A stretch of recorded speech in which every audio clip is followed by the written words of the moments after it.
হয়, আজিৰে পৰা আৰম্ভ হৈছে শ্ৰীমন্ত শংকৰদেৱ সংঘৰ ৯৫ সংখ্যক অধিৱেশন আৰু এই বাৰ্ষিক অধিৱেশনৰ ইতিমধ্যে কেইবাটাও কাৰ্যসূচী সমাপন হৈছে আৰু এটাৰ পিছত আন এটা কাৰ্যসূচী আজি আয়োজন কৰা হৈছিলে। পুৱাৰে পৰা বৃক্ষৰোপণৰ পৰা আৰম্ভ কৰি বিভিন্ন তোৰণ আৰু মঞ্চসমূহ নামঘৰ উন্মোচন আৰু এতিয়া হৰিনাম ধ্বনিৰে মুখৰিত হৈ পৰিছে জ্যোতি বিষ্ণু সমন্বয় ক্ষেত্ৰ। ঢলাইবিল নাহৰবাৰী এই পথাৰত জ্যোতি বিষ্ণু সমন্বয় ক্ষেত্ৰত এইদৰে দেখা পোৱা গৈছে, যিফালেই চোৱা যায় সেইফালে হৰিনাম ধ্বনি আৰু মহাপুৰুষ শ্ৰীমন্ত শংকৰদেৱৰ আদৰ্শৰে অনুপ্ৰাণিত হৈ বিশেষকৈ যুৱ সমাজৰ মাজত যি এক গুৰুজনাৰ প্ৰতি আগ্ৰহ বা সেৱাৰ মনোভাৱ সেয়া যেন পৰিস্ফুট হৈছে আমি দেখুৱাই আছোঁ।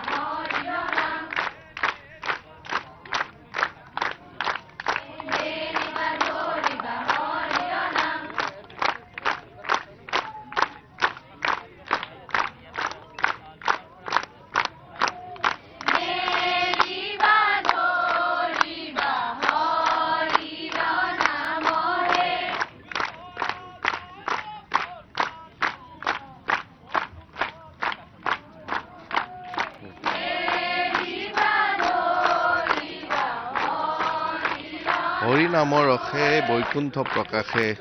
বুলি কোৱা হয় আৰু হৰিনামৰ ৰসেৰে এতিয়া যেন চৌপাশে গুঞ্জৰিত হৈছে হৰিনামৰ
জামুগুৰিঘাটৰ ঢলাইবিল নাহৰবাৰী পথাৰত এতিয়া চৌপাশে হৰিনাম ধ্বনিৰে মুখৰিত হৈ পৰা পৰিলক্ষিত হৈছে আৰু জামুগুৰিঘাট যেন এতিয়া বৈকুণ্ঠপুৰীলৈ পৰিগণিত হৈছে। মই যি স্থানত উপস্থিত আছোঁ এয়া হ'ল মূল তোৰণ আৰু আমি এই মূল তোৰণৰ ভাগ দেখুৱাইছোঁ জ্যোতি বিষ্ণু সমন্বয় ক্ষেত্ৰ। কলাগুৰু বিষ্ণুপ্ৰসাদ ৰাভা আৰু ৰূপকোঁৱৰ জ্যোতিপ্ৰসাদ আগৰৱালাৰ স্মৃতি বিজড়িত শোণিতপুৰ আৰু এই শোণিতপুৰতেই যিহেতুকে ৯৫ সংখ্যক শ্ৰীমন্ত শংকৰদেৱ সংঘৰ অধিৱেশন অনুষ্ঠিত কৰা হৈছে আৰু এই অধিৱেশন উপলক্ষে এইদৰে দেখা পোৱা গৈছে যে এতিয়া চৌপাশে গুৰুজনাৰ এই নাম কীৰ্তন হৰিনাম ধ্বনিৰে মুখৰিত হৈছে আৰু ইতিমধ্যে এই যি তোৰণসমূহ উন্মোচন কৰাৰ লগতে মূল যি সভাগৃহ আছে ধৰ্মৰত্ন গহনচন্দ্ৰ গোস্বামী আৰু গোলক কাকতি সোঁৱৰণিৰ মূল মণ্ডপ বিশাল এই মণ্ডপ বাঁহ খেৰেৰে সম্পূৰ্ণৰূপে বাঁহ খেৰেৰে নিৰ্মাণ কৰা হৈছে জ্যোতি বিষ্ণুৰ সমন্বয় ক্ষেত্ৰত জ্যোতি বিষ্ণুৰ যি সুন্দৰ ভাস্কৰ্য কৰা হৈছে বিশাল শিবিৰ সেৱা বাহিনীৰ শিবিৰ সকলো এই বিশাল ক্ষেত্ৰখনত কেতিয়া জামুগুৰিৰ যিফালে যোৱা যায় সেইফালে গুঞ্জৰিত হৈ পৰে গুৰুজনাৰ এই যি ঘোষা কীৰ্তন আৰু হৰিনাম ধ্বনি আৰু সকলোৱে এই ভক্তিৰে লক্ষাধিক ভক্তৰ সমাগম ঘটিছে আৰু আজি শিবিৰসমূহ উদ্বোধন কৰা হৈছে একেদৰে দেখা পোৱা গৈছে যে বিভিন্ন প্ৰান্তৰ পৰা ৰাজ্যখনৰ লগতে ৰাজ্যৰ বাহিৰৰ পৰাও শ্ৰীমন্ত শংকৰদেৱ সংঘৰ অনুগামী ভক্তসকল ভকত বৈষ্ণৱ আই মাতৃৰ সকলৰ সমাগম ঘটিছে আৰু পূৰ্ণ তীৰ্থলৈ পৰিগণিত হৈছে এই যি জ্যোতি বিষ্ণু সমন্বয় ক্ষেত্ৰ জামুগুৰিহাটৰ